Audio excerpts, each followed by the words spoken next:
Bom, boa tarde a todos. Eu vim aqui para dizer que não vou falar, porque tudo que eu ia falar, já os três falaram antes de mim, com muito mais precisão e com muito mais charme e profundidade. De qualquer maneira, o que eu queria... Não vou ler o que eu ia falar. De fato, eu abri mão do que eu ia falar. Mas o que eu não posso deixar de explicitar aqui é a ideia da relevância dessas três instituições estarem juntas.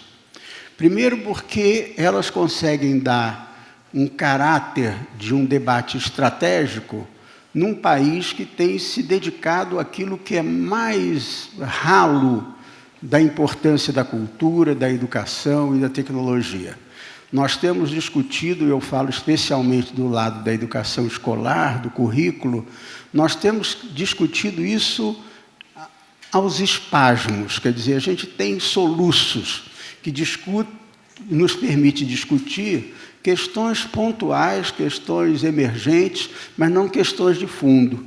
E essas três instituições, com a sua história, mesmo que CETIC muito recente, tem tido a característica histórica na política brasileira, na política cultural brasileira, de atacar as questões do ponto de vista mais radical. A universidade, o SESC e o CETIC. E, nesse sentido, o que a gente está fazendo aqui, e é só isso que eu vou dizer, é uma discussão estratégica, é uma discussão de longo prazo, de profundidade, de substância, de conteúdo, que certamente é o tema que o nosso amigo Gilles Lipovetsky, filósofo, vai fazer conosco, mostrando a densidade das questões que estão sendo colocadas, que não podem ser tratadas de maneira ligeira, superficial e irresponsável, como nas questões da educação nós temos feito no Brasil e nas questões tecnológicas e agora, com todas as ameaças também, a questão da cultura. Então, eu queria insistir na relevância desse debate de todos vocês que estão aqui para entrarmos numa dimensão desta conversa que toque a questão das estratégias para a criação de um país e de um mundo, e não apenas de soluções temporárias, modísticas, não é? Que se referem a uma moda ou a algo que seja passageiro e superficial. Então, eu conclamo a todos que estejam juntos com esse grupo. Nós devemos continuar durante todo o ano de 2019 ainda com esses debates, todos registrados, todos objetos de um diálogo público entre as três instituições e vocês, que seja da universidade, seja do público que CETIC atinge, seja do enorme, vamos dizer, universo do SESC, a gente tenha como ideal fazer essa discussão do horizonte do Brasil e não apenas do quadro mais imediatista. Então, agradeço demais a todos que vieram aqui, ao Gilles de maneira muito especial, ter se deslocado da França para vir aqui. Ele é amigo da gente de muitos anos. Eu acompanhei há 2 anos atrás no Educação 360, eu estava lá no SESC, assisti a sua palestra. No ano anterior, assisti também uma palestra sua em Rosário, na Argentina, e ele é uma das pessoas que melhor tem uma visão sobre esse quadro hoje em dia no mundo, e especialmente dará uma grande contribuição para nós. Então, agradeço demais e digo que, em seguida, estará lançado, logo depois da palestra do Gilles, estará lançado o livro que retrata a história que percorremos o ano passado entre as três instituições, debatendo a questão da tecnologia, da cultura e da educação. Aqui, inclusive, nós temos vários professores e pensadores presentes que acompanharam esse debate e vão enxergar os seus produtos nesse livro que está sendo lançado ao fim da nossa conversa. Muito obrigado. Boa tarde a todas e todos. Boa, estava esperando a apresentação.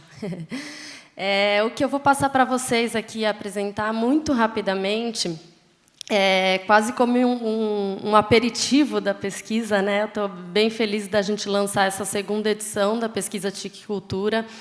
Ela é uma pesquisa que tem muitos indicadores, trabalha com um cenário muito diverso, né? Uma pesquisa de escopo nacional, que trabalha com diversos tipos de equipamentos culturais, então é muita informação, mas eu vou tentar deixar um gostinho aí para atiçar a curiosidade de vocês e depois para que vocês conheçam mais. E, enfim, vão receber também a publicação ao final do evento. Então, eu queria começar só falando rapidamente que essa é uma pesquisa realizada pelo CETIC, né, o Centro Regional de Estudos para o Desenvolvimento da Sociedade da Informação. Ele é parte da estrutura do NIC, o Demi já contou um pouco dessa história, né, na mesa inicial. E acho que vale destacar só que a pesquisa de cultura é uma das pesquisas que a gente realiza lá no CETIC, né? A gente trabalha com o levantamento de estatísticas sobre o uso das tecnologias de informação e comunicação em vários setores, né? Eu trouxe alguns exemplos aqui, cultura, educação, TIC domicílios, Kids Online, que trabalha especificamente com crianças, enfim, mas a gente tem também pesquisas com governo, empresas, enfim, diversos setores, e tanto em pesquisas quantitativas, né, amostrais, quanto alguns estudos qualitativos no campo da cultura e educação também. A gente fez 2 estudos setoriais, enfim, que esse material todo está disponível no nosso site, é mais para vocês terem uma ideia, né, de que isso está à disposição de vocês no cetic.br. No caso da pesquisa TIC Cultura, especificamente, a gente trabalha com o uso dessas tecnologias nos equipamentos culturais brasileiros, e isso abrange tanto, né, arquivos, bens tombados, bibliotecas, cinemas, museus, pontos de cultura e teatros. E aí vocês conseguem ver um pouco dessa diversidade, né, desse escopo que a gente está falando. É importante mencionar também que a gente trabalha com os cadastros oficiais, né, existentes a nível nacional, então são cadastros disponibilizados pelos órgãos governamentais, né, então no caso dos museus, por exemplo, o IBRAM tem o Cadastro Nacional de Museus, e a partir disso é que a gente constrói a nossa amostra e aí faz as entrevistas e todo esse levantamento com as instituições, né. Passando para alguns dos resultados, muito rapidamente, né, em termos da infraestrutura que essas instituições têm disponíveis. A gente tem aqui alguns dados para o uso de computador e uso de internet, né. A gente vê que isso está praticamente universalizado entre arquivos e cinemas, e apresenta proporções um pouco menores em alguns outros tipos de equipamento, né, como é o caso das bibliotecas. Aí vale, de novo, a gente pensar nas especificidades de cada uma dessas instituições, né? A gente sabe que as bibliotecas, por exemplo, estão presentes em maior quantidade, estão mais espalhadas pelo território nacional, né? Então, são uma série de questões aí que a gente aprofunda na pesquisa, mas que eu vou tratar muito rapidamente, né? Um outro dado muito interessante que a gente levanta é em que medida essas instituições disponibilizam o acesso a computadores, o acesso à internet para a população e para o seu público, né? E aqui eu trouxe um dado sobre conexão Wi-Fi disponibilizada para o público. A gente tem o dado de 2016 e de 2018, né? Como eu disse, essa é a segunda edição da pesquisa, então a gente tem a perspectiva de uma construção de uma série histórica com edições a cada 2 anos, né? Mas a gente vê que, nesse aspecto, o cenário ele não se alterou muito, né? E a gente tem menos da metade das instituições, entre todos os tipos de equipamento, disponibilizando Wi-Fi para acesso do público. Por que isso é importante, né? A gente falou aqui, num primeiro momento, na primeira mesa, sobre a conexão à internet, o acesso à internet por parte da população, né? Não é todo mundo que tem esse acesso, a gente ainda tem muitas desigualdades em termos de regiões do país, áreas, classes sociais, enfim. E a gente entende que as instituições culturais teriam esse potencial, né, de ser mais um canal para o acesso à rede. Ixi, acho que parou de... Agora foi.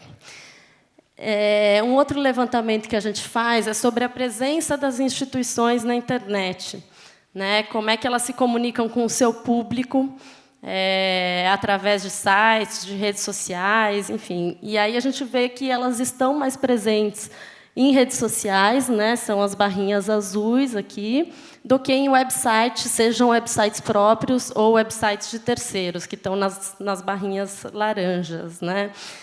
De qualquer forma, o que elas fazem, né, nessas plataformas? E aí é um pequeno spoiler aí que a Adriana já deu também no primeiro momento, é que as principais atividades delas estão relacionadas à divulgação daquilo que acontece localmente, daquilo que acontece nas próprias instituições. Então, são notícias sobre o que elas fazem, são a divulgação das atividades que elas realizam, a programação cultural que está disponível para os seus usuários. Enfim, sempre no sentido de atrair o público a frequentá-las, né, presencialmente. E, por outro lado, isso eu estou falando aqui são essas linhas externas, né, no nosso gráfico aqui. Por outro lado, outros recursos que poderiam ampliar esse acesso aos equipamentos e às atividades que eles desenvolvem remotamente, ou seja, poderiam alcançar outros públicos, né, pela internet, têm proporções muito menores. Então, a transmissão ao vivo, por exemplo, das atividades que acontecem, ela ocorre em menos de 20%, entre todos os tipos de equipamentos culturais, né? A possibilidade de fazer uma visita virtual, por exemplo, que é um recurso muito interessante para museus, não alcança 10% dos museus do país, né? Então, acho que a gente está falando aqui de potenciais a serem explorados, o Danilo colocou também isso num primeiro momento, né? Por essas instituições como centros de produção e difusão do conhecimento, que ainda poderiam enfim, ser melhor explorados e trazer mais ganhos para um uso da rede, uma difusão, né, para a difusão de conhecimento e difusão da cultura. Um outro dado que reforça isso, e eu estou quase encerrando, tem a ver com a digitalização dos acervos dessas instituições. A gente tem toda uma série de indicadores também sobre esse tema. E aí a gente vê que, ainda que ela ocorra em boa parte, né, dos arquivos, dos museus e dos bens tombados, quando ela ocorre, apenas uma pequena quantidade do acervo que é digitalizada, né, e nem todo esse acervo digitalizado é disponibilizado para acesso do público. Então, muitas vezes, isso é feito mais com a finalidade de preservação desses materiais do que, efetivamente, de disseminação deles, né?